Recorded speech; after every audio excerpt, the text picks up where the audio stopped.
நெல்லை அருள்மிகு நெல்லையப்பர் காந்திமதி அம்பாள் திருக்கோவிலில் வருஷாபிஷேக விழா வெகு விமரிசையாக நடைபெற்றது. இந்த விழாவில் ஏராளமான பக்தர்கள் கலந்து கொண்டு சுவாமி தரிசனம் செய்தனர். தமிழகத்தில் பிரசித்தி பெற்ற சிவாலயங்களில் ஒன்றானதும் ஞான சம்பந்தரால் பாடல் பெற்ற தலமாகவும் நெல்லுக்கு வேலியிட்டு காத்ததால் திருநெல்வேலி என்று பெயர் வர காரணமான சுவாமி நெல்லையப்பர் திருக்கோவிலில் ஆண்டு முழுவதும் திருவிழாக்கள் நடைபெற்று வருகின்றன. கடந்த 2018ஆம் ஆண்டு திருக்கோயில் திருக்குடமுழக்கு நடைபெற்றது. அதனைத் தொடர்ந்து ஆண்டுதோறும் வருஷாபிஷேக விழா வெகு விமரிசையாக நடைபெற்று வருகின்றது. இந்த ஆண்டிற்கான வருஷாபிஷேக விழா இன்று காலை நடைபெற்றது. இதற்காக அதிகாலையில் கோயில் நடை திறக்கப்பட்டு சுவாமி நெல்லையப்பர் காந்திமதி அம்பாளுக்கு காலை சிறப்பு பூஜைகள் நடைபெற்றன.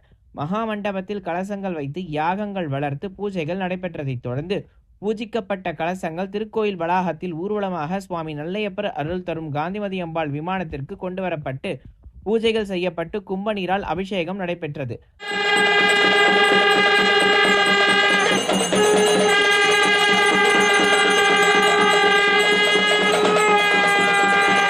அதனைத் தொடர்ந்து கலசங்களுக்கு பட்டு வஸ்திரங்கள் மாலைகள் அணிவித்து தீபாராதனையும் காண்பிக்கப்பட்டது. பின்னர் மூலஸ்தானத்திலும் கும்ப நீரால் அபிஷேகங்கள் நடைபெற்ற சிறப்பு பூஜைகள் நடைபெற்றது. இவ்விழாவில் ஏராளமான பக்தர்கள் பங்கேற்று சுவாமி தரிசனம் செய்தனர்.